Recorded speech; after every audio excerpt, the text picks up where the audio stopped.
Bonjour à tous et bienvenue sur la Tribune Coruscant pour cette nouvelle vidéo de La Tribune vous répond, série de questions-réponses sur l'univers Star Wars. Avant de commencer cette vidéo, je vous invite à aller nous suivre sur les différents réseaux sociaux, Facebook, Twitter ou Instagram si vous voulez vous tenir au courant de l'actualité Star Wars. On commence aujourd'hui par la question des archives de Dromundcast qui voudrait en savoir plus sur la civilisation qui a découvert l'hyperdrive, les origines de l'hyperespace.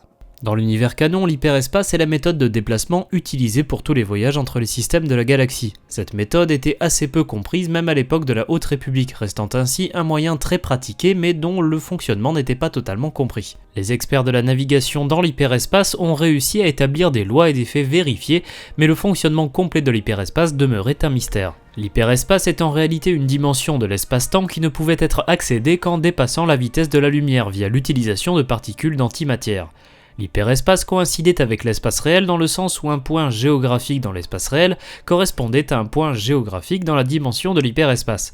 Nous retrouvons ainsi les corps célestes de l'espace réel dans l'hyperespace sous la forme de masse, comme par exemple les étoiles ou les planètes. Le voyage hyperspatial était cependant un fait observable dans la nature. Les Purrgil avaient la capacité naturelle de sauter dans l'hyperespace. L'observation de ces animaux ont inspiré les espèces intelligentes de la galaxie pour trouver leur propre façon de voyager dans les étoiles. C'est via l'étude des Purrgil que les hyperdrives furent inventés, ainsi que les carburants hyperspatiaux, comme le gaz Clouson 36 utilisé par les Purrgil. Nous ne savons pas exactement quelle espèce a inventé le voyage hyperspatial, mais cette invention eut lieu il y a très longtemps, permettant ainsi l'exploration de la galaxie et l'expansion de la République, notamment lors de la période de la ruée vers l'hyperespace, qui vit la création de nombreuses routes hyperspatiales par des familles de prospecteurs hyperspatiaux tels que les Santeca ou les Graphes. Cependant, on peut remarquer qu'il y a un lien entre l'hyperespace et la force, comme le prouve la capacité de Mari Santeca de trouver des sentiers pour les Nihil, grâce à sa sensibilité à la force. Ces routes hyperspatiales peu conventionnelles donnaient un avantage certain aux Nihil de Mark Yonro, leur permettant de créer la grande catastrophe de l'hyperespace avec la destruction du Legacy Run 232 ans avant Yavin. On peut également remarquer ce lien avec la force chez les Chiss, avec notamment les navigatrices Skywalkers. Dans l'univers légende, l'hyperespace fut découvert par les Rakata, une ancienne civilisation qui régna sur la galaxie plus de 30 000 ans avant la bataille de Yavin.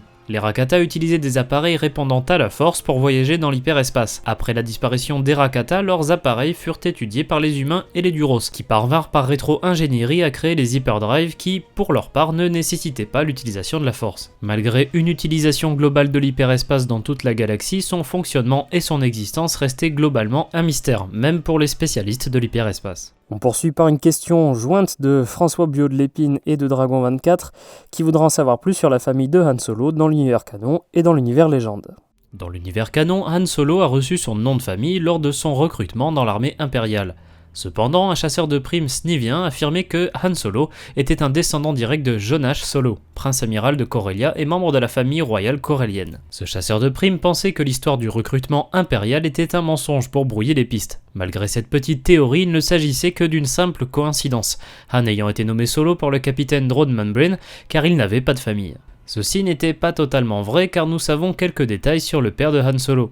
Originaire de Corellia, le père de Han travaillait sur les chantiers navals de la CEC, la corporation d'ingénierie corellienne, construisant des vaisseaux comme les YT-1300.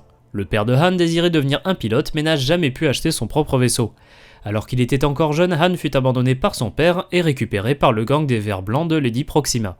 Pour ce qui est du reste de la famille Solo, nous connaissons seulement comme membres Leia Organa, qui se maria à Han Solo sur Andor peu de temps après la bataille qui vit la destruction de la seconde étoile de la mort. Un an plus tard naquit sur la planète Chandrila Ben Solo, nommé par Leia d'après le surnom d'Obi-Wan Kenobi lors de la purge Jedi. Cet enfant devint par la suite disciple de Luke avant de sombrer dans le côté obscur en devenant Kylo Ren. Dans l'univers légende, les Solos sont une famille ancienne et illustre de Corellia. Jonash Solo était le prince amiral de Corellia durant le 17e conflit Al-Sakan, 3017 ans avant la bataille de Yavin. En l'an -312, on retrouve son descendant Berethon Solo, qui était roi de Corellia pendant l'âge d'or de la République. Durant les décennies qui précédaient la guerre des clones, Corol Solo affirmait être le descendant direct de l'ancien roi Berethon Solo, faisant ainsi de lui l'héritier légitime de Corellia. Cependant, ce dernier fut pendu en place publique mais eut une descendance, son fils Dalla Solo. Il se pourrait que ce Dalla Solo soit le grand-père de Han Solo, faisant potentiellement de lui un héritier de la noblesse corellienne. Mais rien n'est moins sûr car selon d'autres sources, le grand-père de Han se nomme Den Solo. Ce dernier eut avec sa femme Tira Gama Solo 2 enfants jumeaux, un garçon nommé Jonash Solo et une fille nommée Tion Solo. Cette dernière se maria avec Randil Sal et ils eurent un enfant ensemble nommé Thrakan Sal Solo. De son côté, Jon Solo se maria avec une femme nommée Jaina. Ils eurent un garçon qu'ils nommèrent Han. Ses parents disparurent très tôt dans la vie de Han, le laissant donc orphelin. Han et Leia Organa eurent 3 enfants, à savoir les 2 jumeaux Jaina et Jacen, 9 ans après Yavin, et un an plus tard Anakin Solo. Ce dernier mourut à un très jeune âge, alors que Jacen devint par la suite un CS du nom de Darth Caedus. C'est sa sœur Jaina qui, au terme d'un duel fratricide, tua son jumeau Jacen. Pour ce qui concerne les générations suivantes, Jaina s'était mariée avec Jagged Fell, mais n'eut pas d'enfant avec lui. Cependant, avant sa mort, Jacen avait eu une fille avec Tenel Kadjo, la reine de Hapes, une fille nommée Allana Solo. Quelques décennies plus tard, 130 ans après Yavin, on retrouve Anya Solo, descendante de Han Solo et Leia Organa, présente dans les comics Star Wars Legacy saison 2. Merci d'avoir regardé cette vidéo, j'espère qu'elle vous a plu. Si c'est le cas, n'hésitez pas à laisser un like, à la partager et à vous abonner en activant les notifications si vous ne voulez pas rater les prochaines vidéos de la Tribune de Coruscant. Vous pouvez nous poser vos questions dans les commentaires de la vidéo ou bien sur les différents réseaux sociaux, que ce soit Facebook, Twitter ou Instagram. A bientôt et que la force soit avec vous.